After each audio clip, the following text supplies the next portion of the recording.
Welcome back, loyal listeners. Week 12 is in the books, 2 weeks left in the regular season, and we are coming in on it here.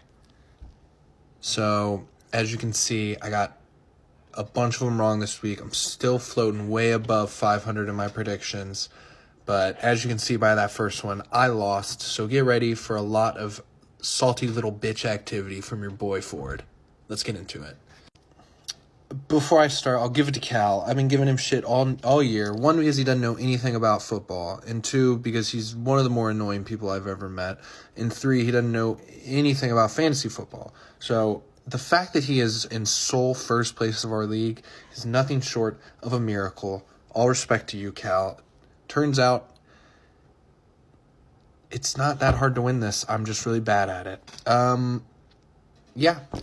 This devolved into just Mike Evans and Debo against Keenan Allen and McCaffrey, and it's fantasy Jesus. McCaffrey wins everything. Tua was cheeks, Swift was ass, Mixon ass, Schultz, it was a big wide receiver day for the Texans. No one threw the ball. They refused to give Schultz the ball. But yeah, I needed this game. I need this game real bad. If I had won this game, I would be all but guaranteed a playoff spot. I would basically be in already. 7-5, I'd be sitting pretty. 6-6 is scary. 6-6, there's a lot of chances I can fall out. But my boy shit the bed. What can you do? I fall from 6th place to 8th place out of the playoffs. Cal solidifies first, and he's got a matchup against Briggs for the overall 1 seed this week. Exciting stuff for Cal. Horrifying stuff for me.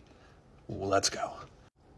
Well, fuck me. I just recorded about 2 minutes of me yapping on about how much each choked, but it got deleted for some reason. So, as I was saying, this was a big-time matchup. Ish would have secured a playoff spot with a win. Makosi would have been on the very bottom with a loss, but he gets it done, continues to fight, even though he's only fighting to not lose at this point. Ish, instead of being 8-4 and secured in the playoffs, is 7-5 and a very slight chance of missing out on the playoffs this year. It's stressful. Ish, Jalen Hurts is a dog. He's a beast. He scores touchdowns like it's nothing, but the rest of his team is looking iffy.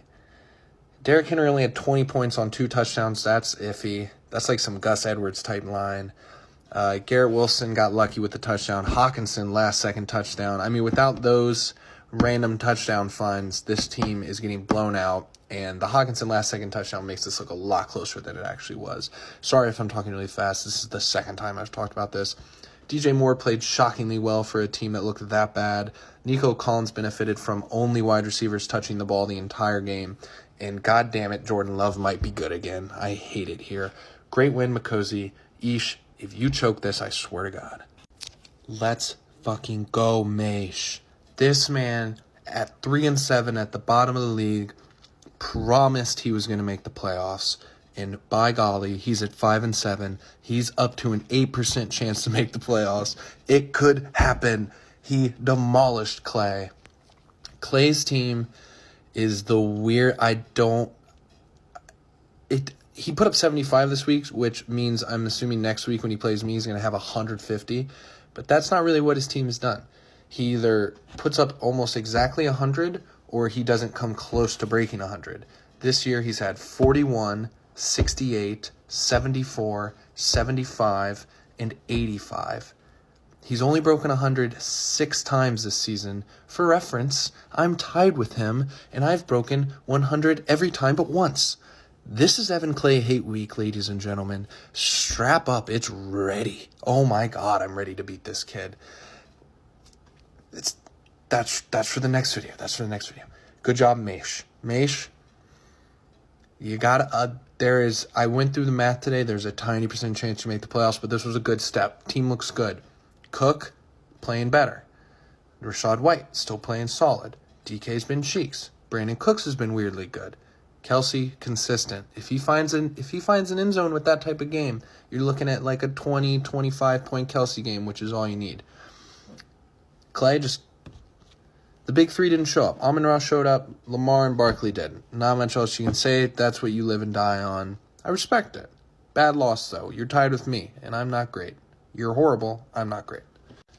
Wow, another big game. This one had pretty big implications here too. Loser, this kind of stayed around in the playoff conversation. Winner, this stayed around the playoff conversation. Loser got basically booted to the bottom.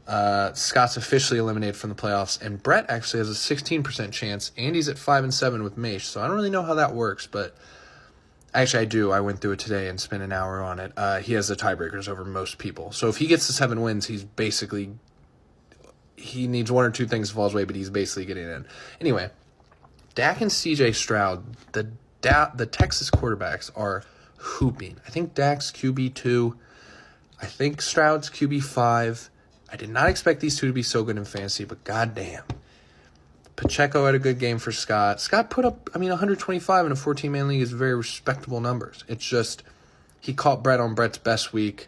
Jacobs was finally fantastic. Dak was fantastic. Christian Watson had the only good game he's ever had in his entire NFL career. So good job, Brett. Zay Flowers, holy shit. Him running that last second play into the end zone was fantastic. Brett loved it. Us, who had Ravens -3, loved it. I don't want to see a push. When I bet -3, I want to see him win by 20. I don't want to see a 3-point win. I don't want to see a push. I love Zay Flowers. He had a fantastic game. Tony Pollard finally found the end zone, but who the hell doesn't against Washington's defense? That Washington defense might be the worst unit of football I've seen ever. It's horrible. Good win, Brett. Scott, I'm sorry. You might lose our league twice in a row. The Black Magic does it again. I don't know how Rob does it. Gabe Davis is the most confusing fantasy player ever. Gabe Davis literally will have 0.0. No catches. Like half of the games. In the other half, easy 100 yards and a touchdown, 23-ish points, like clockwork. He makes no sense. If you catch Rob on a day where Gabe Davis is bad, you're going to beat him. If you don't, you're not. That's how it went here. Rob was the lowest scoring winner of the week, as he always is, because of his Black Magic. Nothing good to say about his team, other than what I just ranted on about Gabe Davis. Sutton probably should be thrown out of the league for starting the Washington defense against Dallas. What are you doing? I think I'm accepting applications to join this league because Sutton, has anyone heard from him? I haven't heard from him in a couple days. Is he dead? I'm not even going to talk about the rest of his team. What the fuck are you doing, Sutton? Get a real defense in there. I literally just said the Washington defense might be one of the worst units on a football field that I've ever seen. I'm talking offense, whatever. Sutton, Sutton, you have till Saturday evening to drop them off your roster, or I will do it for you. This is your one and only warning. Just kidding. I'll probably text you and warn you too. But good Lord, man. The league is so fucked. We're so fucked. There's just no rag. Like, you didn't do great, but 117 would have beat Rob. I don't know. Would have beat half the league? A little bit less? Bijan finally had a good game. Kamara's looked great. Ridley has looked fine. Kincaid's solid. Like, Rag has a really solid team. He's a legit playoff contender. He just has to win one more game and he's confirmed in. Like, Rag has like a 99% chance of making the playoffs. This is a really good team. And he just got blown out by Thomas on a day where he didn't even have his best day. Like, A.J. Brown was mid. Jamar Chase was mid. And he hung 170. He has Javonte Williams, Jalen Warren. Good gracious, who else? He has Justin Jefferson on his bench. We are all going to lose horrible, horrible matchups to Briggs in the playoffs. Godspeed, league. We're playing for second place now. $150 to second place. Who's going to get it? Briggs, I'll Venmo you shortly. Holy shit, not for a meme. I left Pouchon's matchup out last week, and I just realized I've talked for like 9 minutes and 30 seconds about the other matchups. This matchup came down to Hayden's bad, Pouchon had Kieran Williams. Welcome to my TED Talk.